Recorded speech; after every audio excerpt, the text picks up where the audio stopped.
मित्रों नमस्कार, मैं आचार्य गोपाल दत्त प्रीति। मेरे YouTube चैनल में आप सभी मित्रों का हार्दिक स्वागत है, अभिनंदन है। मित्रों, आज बात करते हैं कि जो मार्गशीर्ष शुक्ल पक्ष की एकादशी, जिसको मोक्षदा एकादशी नाम से बोला गया है, तो वो कब पड़ेगी, तो उसके बारे में आपको अवगत कराने के लिए आया हूँ और उसका महात्म्य आपको श्रवण करा देता हूँ। तो आप महात्म्य सुने और कब इसका पारायण होगा, कब व्रत होगा, ये भी मैं आपको बताऊंगा। तो शुरू करते हैं वीडियो। जिन मित्रों ने जो है लाइक सब्सक्राइब नहीं किया है, लाइक करें, सब्सक्राइब करें, चैनल को सपोर्ट करें। तो शुरू करते हैं वीडियो। वंशे विभूषित करान्नवनीरदाभात् पीताम्बरादरुणबिम्बफलाधरुष्टात् पूर्णेन्दुसुन्दरमुखादरबिम्बनेत्रा कृष्णात् परं किमपि तत्त्वमहं न जाने। बोलो कृष्ण कन्हैया लाल की जय। तो मार्गशीर्ष शुक्ल पक्ष के एकादशी के दिन अर्जुन बोले कि हे भगवान, आप तीनों लोगों के स्वामी हैं और सबको सुख देने वाले हैं, अर्थात सबके आप पितर हैं, इसलिए आपको नमस्कार करता हूँ। हे देव, आप सबके हितैषी हैं, कृपा करके मेरे संशय को दूर करें। ये मार्गशीर्ष मास के शुक्ल पक्ष की जो एकादशी है, उसका नाम क्या है, उसके कौन से देवता है, कौन से देवता की पूजा करनी चाहिए, और भगवान मेरे इन प्रश्न को आप विस्तार से उत्तर दे करके मेरे संदेह को दूर कीजिए, तो आपकी बड़ी कृपा होगी। तब भगवान कृष्ण बोले कि अर्जुन, तुमने अत्यंत उत्तम प्रश्न पूछा है और तुम्हारा यश संसार में फैलेगा। तुम ध्यान पूर्वक सुनो। मार्गशीर्ष मास के शुक्ल पक्ष की एकादशी जो अनेकों पापियों के पाप को नष्ट करने वाली है और जो शुभ फल देने वाली है, उसका नाम है मोक्षदा एकादशी। इस दिन दामोदर भगवान की पूजा करनी चाहिए, धूप दीप नैवेद्य आदि से भक्तिपूर्वक पूजा करनी चाहिए। अर्जुन, सब पुराणों में की मैं कथा कहता हूँ पुराण की। तो एकादशी का व्रत के पुण्य प्रभाव से नरक में गए हुए माता पिता को भी स्वर्ग प्राप्ति होती है। इसकी कथा इस प्रकार से है कि एक प्राचीन गोकुल नगर में बेखानस नाम का एक राजा था। वो 4 वेदों का ज्ञाता था और ब्राह्मण जो उसके यहाँ रहते थे। एक दिन रात्रि में राजा को स्वप्न आया। स्वप्न में जो है उसको अपने पिता नरक में जाते हुए दिखे। उसको बड़ा आश्चर्य हुआ और प्रातः काल उठ करके उसने ब्राह्मणों से अपने स्वप्न की कथा बताई और रात्रि में स्वर्ग में जो स्वप्न में पिता को नरक जाते हुए देखा, तो उससे उनको बड़ा भय हुआ।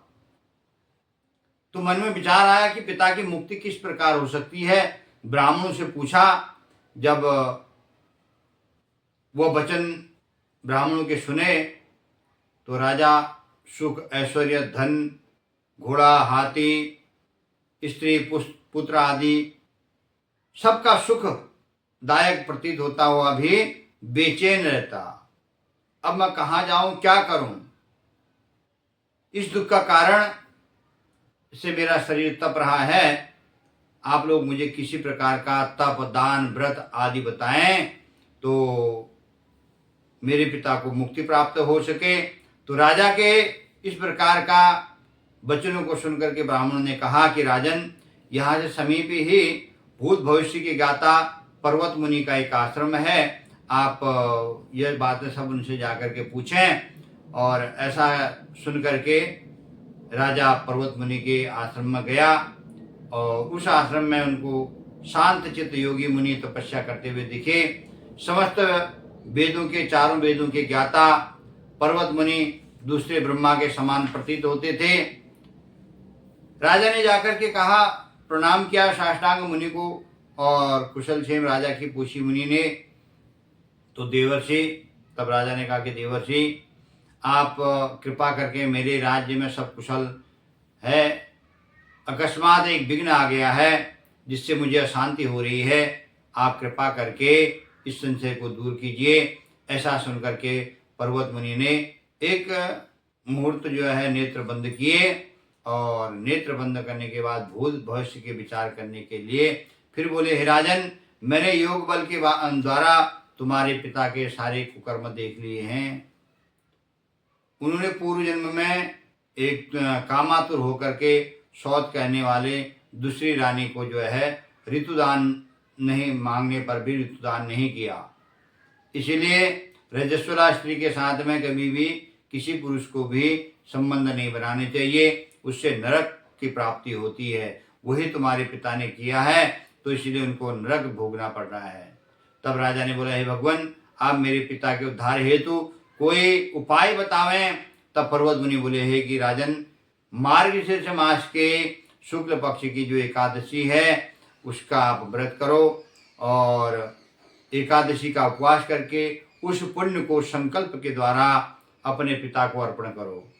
तो मुनि के वचनों को सुनकर के राजा घर आया और घर आकर के परिवार सहित उसने व्रत किया और व्रत करने के बाद में संकल्प सहित जो है अपने पिता को वो व्रत अर्पण किया।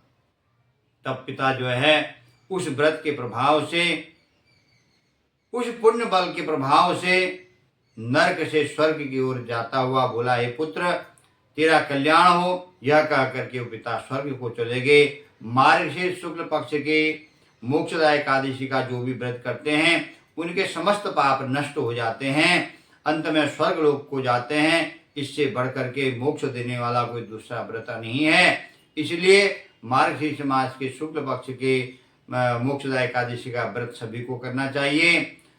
इस कथा को सुनने व पढ़ने से वाजपेयी यज्ञ का फल प्राप्त होता है।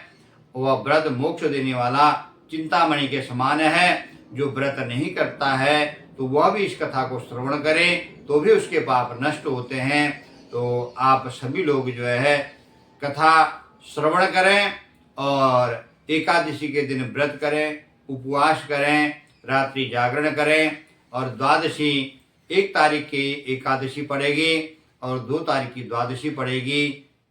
6:53 में सूर्योदय हर जगह का अलग अलग होगा। दिल्ली का 6:53 का सूर्योदय है, तो उसके हिसाब से आप जो है पारायण की जो विधि है, प्रातःकाल 2 तारीख को 7 बजे से 8:30 बजे के भीतर आप व्रत का पारायण करें, भगवान को भोग अर्पण करें, उसी भोग से जो है अपना व्रत खोलें। तो इस प्रकार व्रत करने से अवश्य ही मोक्ष प्राप्त होता है। तो जो लोग ने भी इस कथा को श्रवण कर रहे हैं, दक्षिणा स्वरूप में जो है आप सब्सक्राइब करें, लाइक करें। यही मोक्षदा एकादशी का महत्व है और इसी प्रकार आप जो है वीडियो को सपोर्ट करते रहें। जय जय श्री राम।